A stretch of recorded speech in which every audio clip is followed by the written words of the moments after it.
ಹೆಗ್ಗೆರೆಯಲ್ಲಿ ರಾಷ್ಟ್ರೀಯ ಹೆದ್ದಾರಿ 206 ಇದೆ. ಆ ಒಂದು ಹೆದ್ದಾರಿಗೆ ಅಭಿವೃದ್ಧಿ ಕಾಮಗಾರಿಗೆ ಇಂದು ಚಾಲನೆಯನ್ನು ನೀಡಿದ್ದಾರೆ ವಿ ಸೋಮಣ್ಣ ಅವರು.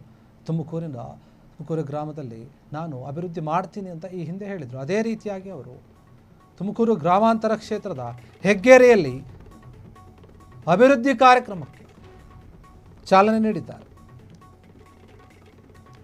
ಕೇಂದ್ರ ಸಚಿವ ಆಗಿರುವಂತಹ ಸೋಮಣ್ಣ ಅವರು ಚಾಲನೆ ನೀಡಿರುವಂಥದ್ದು.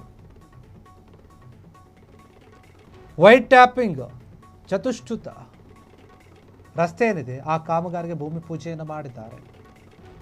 ಭೂ ಸಾರಿಗೆ ಮತ್ತು ಹೆದ್ದಾರಿ ಸಚಿವಾಲಯದ ಅನುದಾನದಲ್ಲಿ ಹೆದ್ದಾರಿ ಅಭಿವೃದ್ಧಿಯನ್ನು ಮಾಡ್ತಾ ಇದೆ. ತುಮಕೂರು ಲೋಕಸಭಾ ಕ್ಷೇತ್ರಕ್ಕೆ ಮಹತ್ವದ ರಸ್ತೆ ಯೋಜನೆಯೊಂದನ್ನು ತಂದಿದ್ದಾರೆ.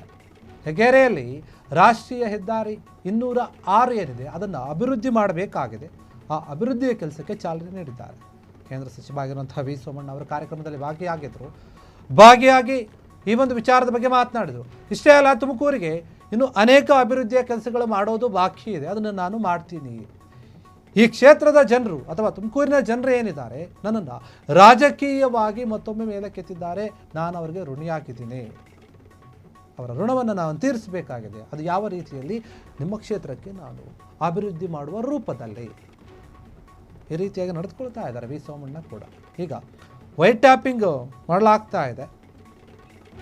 ಚತುಷ್ಪಥ ರಸ್ತೆ ಏನಿದೆ ಆ ರಸ್ತೆ ಕಾಮಗಾರಿಗೆ ಚಾಲನೆಯನ್ನು ನೀಡಿದರೆ, ಭೂಮಿ ಪೂಜೆ ಮಾಡಿದರು. ಅಲ್ಲಿ ವಿ ಸೋಮಣ್ಣ ಇದ್ರು, ಕಾರ್ಯಕ್ರಮದಲ್ಲಿ ಮಾತನಾಡಿದ್ದಾರೆ ಈ ಬಗ್ಗೆ. ಮಲ್ಸಂದ್ರ ಅಲ್ಲಿಂದ ಮುಂದಕ್ಕೆ ಹೋದ್ರೆ ನಂದಿಹಳ್ಳಿ ಬೇರೆ ಬೇರೆಗಳು ಹೀಗೆ ಹೋಗ್ತಾ ಇರ್ತವೆ. ನಾನು ಅನಿರೀಕ್ಷಿತವಾಗಿ ಈ ಜಿಲ್ಲೆಗೆ ಬಂದವನು. ನಮ್ಮ ರಾಷ್ಟ್ರ ನಾಯಕರು ನನ್ನನ್ನು ಮೈಸೂರಿನಲ್ಲಿ ನಿಂತ್ಕೊಂಡೆ. ಅಲ್ಲೇನಾಯ್ತು ಎತ್ತಾಯ್ತು ಬೇಕಲ್ಲ, ಅದ್ರ ಅವಶ್ಯಕತೆ ನನಗಿಲ್ಲ. ಅದಾದ್ಮೇಲೆ ಇಲ್ಲಿ ನಿಂತ್ಕೊಳ್ಳಪ್ಪ ಅಂದ್ರೆ ನಾವು ನಿಂತ್ಕೊಂಡ್ವಿ. NDA ಒಕ್ಕೂಟ ಆಗಿದ್ದರಿಂದ NDA JDS ಎಲ್ಲ ನಾಯಕರುಗಳು ಕೂಡ ಒಟ್ಟಾಗಿ ಸೇರಿ ನಮ್ಮ ಪಕ್ಷದ ವತಿಯಿಂದ ಒಂದು ರೀತಿ ಸಹೋದರರಾಗಿ ಕೆಲಸ ಮಾಡಿ 1,75,600 ಓಟ್ಗಳಲ್ಲಿ ನನಗೆ ಗೆಲ್ಸಿ ಕಳಿಸಿದ್ರು.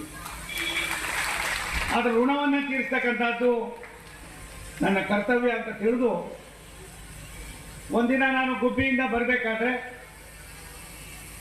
ನಮ್ಮ ಹಿರಿಯರಾಗಿರ್ತಕ್ಕಂಥ ಸಿದ್ಧಾರ್ಥ ಮೆಡಿಕಲ್ ಕಾಲೇಜಿನ ಸಂಸ್ಥಾಪಕರಾದ ಪೂಜ್ಯರಾದ ಗಂಗಾಧರಪ್ಪನವರ ಕಾಲೇಜಿನಲ್ಲಿ ಆ ಮಕ್ಕಳು ಹೋದಂಥ ಮಕ್ಕಳು ಆಕ್ಸಿಡೆಂಟ್ ಆಗಿ ಇಬ್ಬರು ಏನೋ ತೀರೋಗಿದ್ದು, 23 ಜನ ತೀರೋಗಿದ್ದು.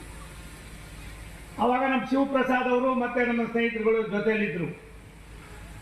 ಅದಾದ್ಮೇಲೆ ಸುರೇಶ್ ಗೌಡ್ರು ಕೇಳಿದ್ರೆ ಏನೇ ಆಯಿತು ಅಂತ. ಇಲ್ಲ ಅಣ್ಣ, ಇದು ತುಂಬ ದಿನದ ಇದೆ, ಏನಾದ್ರು ಮಾಡಬೇಕು.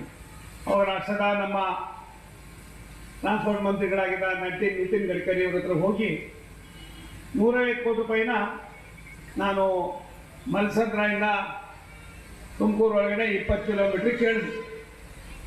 ಅವ್ರು ಹಂಗೆ ಮಾಡಿ ಹಿಂಗೆ ಮಾಡಿ ಏನೋ ಮಾಡಿ 85 ಕೋಟಿ ಅದು ಕೊಟ್ಟರು. ಗುಬ್ಬಿ ಅದು ನ್ಯಾಷನಲ್ ಹೈವೇ ಅಲ್ಲಿಂದ ಅಲ್ಲಿವರೆಗೂ ಬಂಟ್ವಾಳ. ಕ್ಷಣ ಕ್ಷಣದ ಸುದ್ದಿಗಳಿಗಾಗಿ ಫ್ರೀಡಂ ಟಿವಿ ಸಬ್ಸ್ಕ್ರೈಬ್ ಮಾಡಿ, ಲೈಕ್ ಮಾಡಿ ಹಾಗೂ ಫಾಲೋ ಮಾಡಿ. ಹೊಸ ಸುದ್ದಿಗಳ ನೋಟಿಫಿಕೇಶನ್ಗಾಗಿ ಬೆಲ್ ಐಕಾನ್ ಮೇಲೆ ಕ್ಲಿಕ್ ಮಾಡಿ.